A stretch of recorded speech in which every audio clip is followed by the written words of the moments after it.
All Access, an inside look at what it takes to operate Iowa's largest entertainment and convention facilities. This is Iowa Events Center All Access from Iowa Everywhere.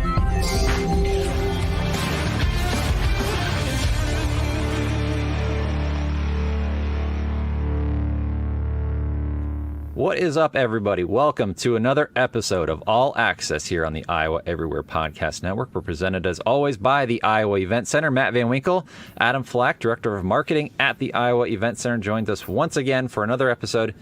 Adam, it's been a week here at Iowa Everywhere. We've had some pretty big announcements. Have you been following the news?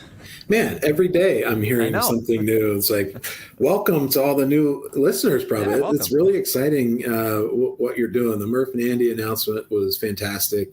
Really excited to be able to listen to them again.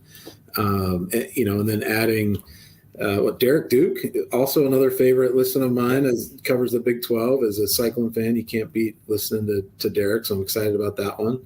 And then Randy Peterson, he just can't stay retired. So that's pretty cool. It's congrats to Chris and you and Chris and everybody else involved. We've got a great lineup coming for the fall, obviously. So Murph and Andy are going to go Monday, Wednesday, Friday. Two guys here on Iowa Everywhere is going to go Monday and Thursday, as we normally do. And yeah, we got the new Big 12 show with Jake Brennan, Derek Duke. We're going to be chopping it up on Big 12, Iowa State sports, and of course, legends and listeners. Scott Docterman, Chad Leistico do a great job covering Iowa in the Big 10. But if you're new to subscribing to Iowa Everywhere, we are All Access. We talk about everything live entertainment here in Iowa, Central Iowa, Des Moines, coming to Wells Fargo Arena. And we talk about new show announcements. You guys had a big one, Disney on Ice, obviously coming back, as we've talked about before, coming November 28th to December 1st. 9 performances over those 4 days. You guys always get things kicked off with around the Thanksgiving time with Disney on Ice. It's a great event for kids. Those tickets are on sale now, right? Yeah, they are on sale now, and it's such a family tradition. I mean, I went to the show when I was a kid at Betts Auditorium, and now that we've been open at the arena, I've continued to take my kids. And so I think a lot of families do the same. That means tickets go pretty fast. So you want to get on to HiVTix.com quickly. That way you can select the seats you want and the show performance that you want. Because like you said, 9 different performances opening up on Thanksgiving night. And we're looking forward to a great run of shows there again. So yeah, between that and some World Soccer exhibition that we're doing in Hy-Vee Hall, it's going to become real busy around here real quick. Yeah, you mentioned that. So we talked about it on the last show, but the Iowa Demon Hawks are hosting 3 exhibition games at Hy-Vee Hall. That first one gets going on Saturday, September 24th, correct? Yeah, September 24th on a Saturday. And, at the time when we announced this game, it probably looked like you weren't going to be able to find a place to park. We had that Luke Bryan show that was scheduled for Saturday night, but that has been postponed October 6th. So Saturday, August 24th is all, Iowa Demon Hawks versus Brazil. 7 o'clock at Hy-Vee Hall. Tickets are on sale now, but you can also get them at the door. And then we're able to do a couple more exhibition games, one in September on the 20th with Mexico and Brazil. And then again, Saturday, October 5th, USA versus Brazil. So kind of a cool thing, add some sports here and do it in Hy-Vee Hall. So we're excited to host the Demon Hawks. Yeah, we have hockey, basketball, indoor football at Wells Fargo Arena. Now we got soccer coming to the Iowa Event Center, Hy-Vee Hall. It's going to be cool to have some soccer this time of year. We're thinking football. We're thinking American football, not football. Right. This is like that, it's week 0 or whatever they call it for college football. So get in here. Your local teams aren't playing yet, so you can come in, watch some soccer, and then gear up for next weekend. Well, you mentioned that the Luke Bryan show that was scheduled for this Saturday has been moved to Sunday, October 6th. You guys put that out yesterday. Do you want to just let people know anything more about that show? Yeah, I think the important thing is, it always sucks when that happens, but inevitably it has happened in the past. It'll probably happen again in the future with different artists. Not sure what the reasoning was behind it, but know that they postponed for this Saturday, moved that event to Sunday, October 6th. Anybody that has tickets for that originally scheduled date, you need to do nothing but show up on October 6th. Your tickets are still valid. You just scan them like you normally would. And tickets are still on sale for the October 6th date. So if you didn't get them yet and were planning on getting them as you came up to the door this weekend, you can still purchase them in advance of October 6th. I like that Sunday date. Gets people off the college football slate on the Saturday and Friday. Get away from high school football. So Sunday, you wrap up your week of football with some Luke Bryan. I think that's going to be great. And again, you mentioned HyVeeTix.com. Still tickets available for that. So get on down to Wells Fargo Arena to take in some country music, some live country music here in Central Iowa. Well, hey, we have a cool guest joining us today. This is an awesome opportunity that you guys connected us with. So the Utah Hockey Club will be making its professional debut at Wells Fargo Arena September 22nd for the Des Moines Community Classic, presented by Community Choice. And we got the opportunity to chat with the general manager of the Utah Hockey Club, Bill Armstrong. We're pleased to be joined by Bill Armstrong, the general manager for the Utah Hockey Club. Bill, thanks for jumping on All Access with us, presented by the Iowa Event Center. Well, it's great to get to meet you guys, and we're really looking forward to coming out there and playing. So you guys are in Salt Lake City, correct? That's where Utah will be playing their games. How has the transition been since you guys announced the team, and how's the reception been in Utah? Well, the reception's been incredible. The fan base here has just gone crazy for hockey, and the fact that they got an NHL team. So it's really everywhere you go, you get recognized. People are super excited about having an NHL team in their market. So it's, and from the colors to everything else, everybody's just so gung-ho to see us play. So the transition has been coming in waves. You're getting your your new offices, you're building temporary facilities. You're dealing with it daily. You're getting your family out here. So there's different waves of the transition that's going on. Right now, we're in the wave of getting all the players out here and getting them settled in and getting ready for training camp. So you're from Canada. You are a former professional hockey player. You played in the AHL and looks like the IHL as well. Tell us about your playing days. Well, I didn't actually play that much. I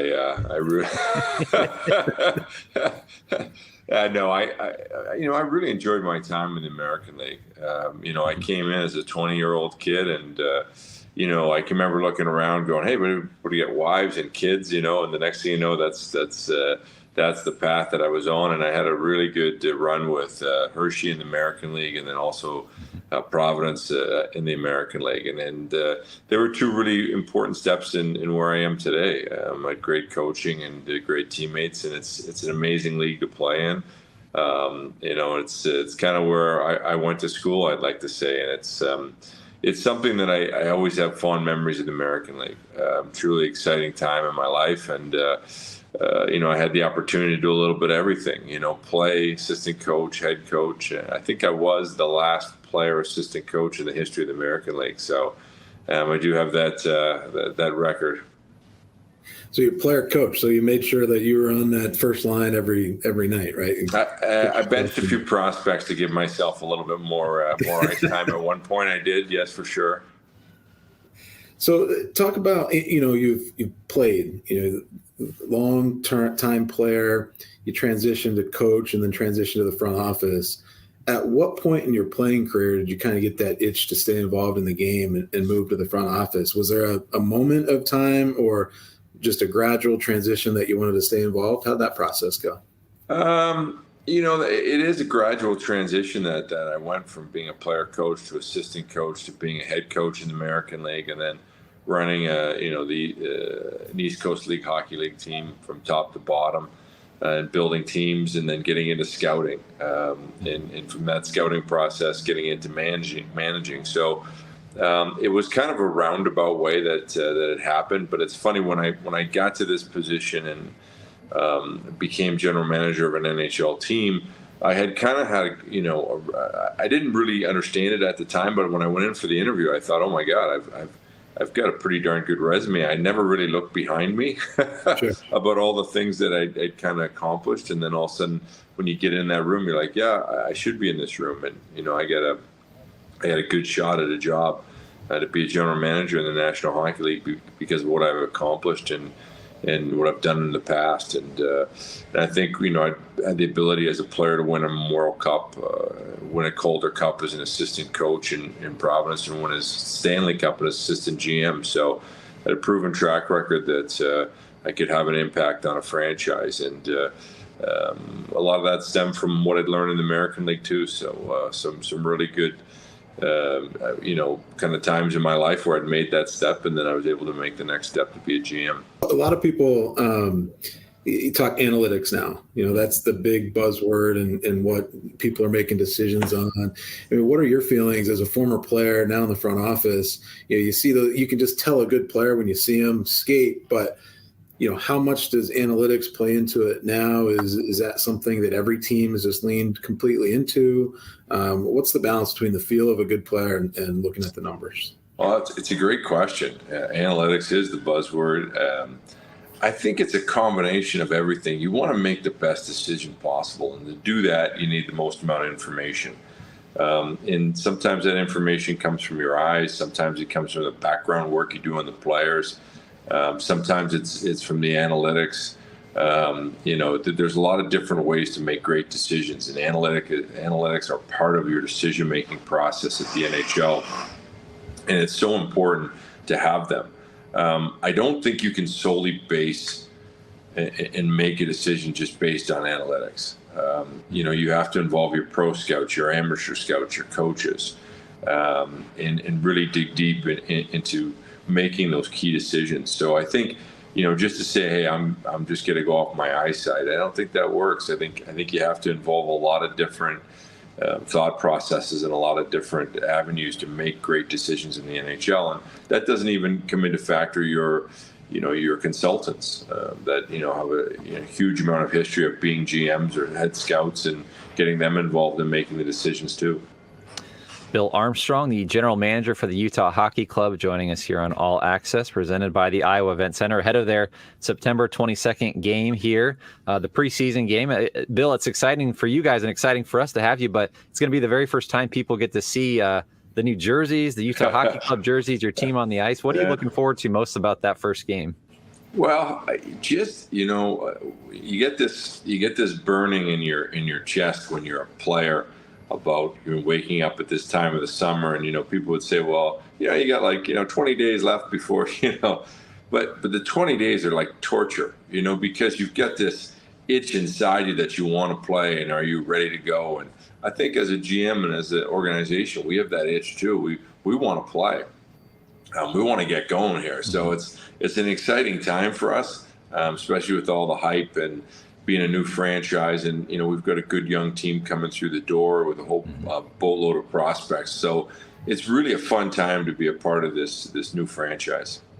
Can you help our audience understand what that new franchise means? I mean, I don't know that I've ever remember a team relocating, and like moving from a location like Arizona, and that franchise is done, but the people move and start a new franchise in such a short amount of time to play this fall. How did that work? So it's not affiliated with Arizona at all? It's a brand new franchise. You move to a new market. You're rolling really quickly. There's probably no blueprint for starting a team in 6 months. Typically, you have a little longer lead time. It's an amazing process to go through. And I talked to my consultant, Larry Plow. He's a 3-time Stanley Cup winner. He's been he's 70. He's 76 now. He's been under contract since he's been 19 years old as an NHL player. So, he says what you went through, I don't know if there's another GM in the league that's ever gone through that, or anybody's ever gone through that. So I think it's really important to kind of say that we're going through new ground. We're going where nobody's gone before, in the sense that you're moving a whole. Brian Smith, he says it best. He's like, I just bought people. That's all I did. I bought people. Yeah. I bought people and brought them to Utah. So it's such a kind of exciting time for us to go through because of it's new, and it's not an expansion team. We're a lot younger. We'll probably be the second to third youngest team in the league once we get going. So there's a lot of young players. There's a lot of excitement around our team, and I think what they bought was the fact that the amount of picks that we had, all the prospects that we had, and it's kind of an exciting time to be part of this franchise. And I think the people in Salt Lake are starting to learn about what they actually bought. When we came to development camp, they didn't know Daniel Booth's name, and by the end of the by the end of the development camp, he had scored 5 goals, and they were chanting "boo, boo," So it's really an exciting time for the franchise. The cool part about a new franchise, a new team, is obviously coming up with a new team name. And I know you guys right now are the Utah Hockey Club. Can you give us any insight into the decision making and the planning on what the official team name might be and when that might be announced? Well, they've done a great job, and they've involved the fans in naming it. And I think that's great, because I think the kids that are 8 years old are going to be 28, 48 eventually, and they're going to say, hey, you know what? I was a part of naming the club. I got in trouble there at the draft because I spouted out a name and it went viral. So I'm going to kind of stay out of that naming thing. But I do love the process for the fans. It's going to take some time. It's not going to get done right away. But you have to remember, it's been a short period of time since the franchise has been moved, and it takes a little bit longer to kind of wrap up all the naming stuff and all that. So I think it's something that's going to get done in the near future, but the fans are a part of it, and I love that. We saw a Washington football team with the Commanders, and they had Washington Football Club. Is that what it was? Washington Football Club? Club, yeah. But it looks great. You got the colors. I really like those. The teal, blue. It's going to look sharp on jerseys. What are fans going to expect when they see the Utah Hockey Club take the ice at Wells Fargo Arena in Des Moines on September 22nd? Well, you're going to see a lot of good young prospects matched in with some players from our team that are really good hockey players. You're going to see a competitive club out there. Yeah. The one thing about us, we're going to work. I always say about our club, we've got talent, but we got talent that provides first and second efforts. Mm-hmm. We like to play fast and hard, and it's going to be a team on the ice with some young players trying to make our club coming in hungry, ready to play. Now, I remember when the Las Vegas Golden Knights came in. They were like an expansion team. You guys aren't considered an expansion team, correct? So you guys. I just remember the success they had right away, right? Because they got all these different players from different teams and drafted really well. And they had, I think they were in the Stanley Cup final in the first year or two, right, of the program. So we're a little bit different than that because of the simple fact that, we stripped our team down when we were in Arizona. And this is the fourth year of the rebuild. And it's very rare that a team coming out of the rebuild in the fourth year makes the Stanley Cup Finals or even makes the playoffs for that matter. I think we're a pretty good competitive team, a younger team that's going to put a lot of effort out there. I'm not so sure we're ready to conquer the world just yet, but it's an exciting team, and it's a team that's going to continue to grow every single year. So the fans have to be patient with us. We're not going to be world beaters right away. But what's coming is going to be a really good hockey club, and some I think our fans in Utah are going to be very proud of the club. Bill, talk about the importance of the American Hockey League. So especially with a lot of the young talent that you have. I mean, here we're the home of the Iowa Wild, the AHL club for the Minnesota Wild, and we see a lot of those prospects come through Des Moines either on the way up or come back for rehab, and they're up and down. So when you talk about having such a young team and needing to get players ice time, how important does the AHL, what role do they play in really helping build your program there? Well, I think it's huge. The American League has such a massive impact on the NHL team because, a lot of times players come in and, they want to play in the National Hockey League, but they're not ready. And, they come up to play with the big club and they play 10 minutes and that doesn't help them. They've got to play minutes and accumulate minutes in different situations. And that's what the American League does. The American League is a different animal because it's not an easy league to play in. And if you can be successful at the American League with the travel and how hard they play every single night, you get a good chance to be an NHL player. So we love it. We think that if we can put our players through the American League, they have a better respect also when they come up to play in the National Hockey League. They've done the bus trips. They know what it's like, and they're hungry to play in the National Hockey League. And I think the American League does a great job of that, and they help a lot of players. The majority of players in the NHL go through the American League. Tickets are available for the game on September 22nd, HighVTix.com. It looks like, Adam, I was checking out, there's still some pretty good lower-level tickets. I love going to hockey games. The best experience is going to a hockey game, watching it. Much different than watching on TV. And you get right up next to the glass there. The energy at a hockey game is unrivaled, too. So we're really excited to have you guys come, Bill. Oh, it's great. I mean, I think people don't understand how fast the game of hockey is until they sit close to the glass and they realize, oh my God, like it's scary how fast they are. And even for me, sometimes I change my point of view and get down to the glass because it's so exciting to see up close and how fast the game is and how quick they have to think out there. Very cool. Well, Bill, thank you for coming on with us on All Access. We're looking forward to having the Utah Hockey Club playing the St. Louis Blues September 22nd at Wells Fargo Arena. Thanks for coming on, Bill. We appreciate it. Oh, thanks very much for having me, guys. We'll see you soon. Bill. We'll see you. Great. Thanks, Bill. All right, that was awesome hearing from Bill a little bit about the Utah Hockey Club. It's always cool to hear about a new franchise, how it's kind of coming about, and we get the first look at him in Des Moines. That's pretty awesome. Yeah, you can feel the passion that he has. He's ready to go, right? Like it's fascinating to me, and he talked about it a little bit, but how quick they had to make that transition.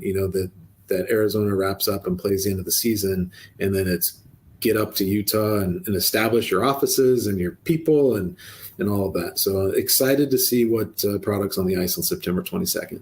Well, we teased it in the intro, but we have a cool exclusive offer to our Iowa Everywhere listeners, our All Access listeners. You guys have set up a cool discounted ticket for this game. How can people access that, Adam? Yeah, our listeners here on Iowa Everywhere can just go to HighVTix.com. There's a promotions link in the top left of your screen. Click on that promotions tab and enter password everywhere, and that'll unlock some discounted tickets for the NHL preseason game. Awesome. I was taking a look at the seating chart. There's still some pretty good tickets left. And like I was telling Bill, get those seats right around the glass. This is a cool opportunity. And this is probably the best price you're going to get for an NHL game.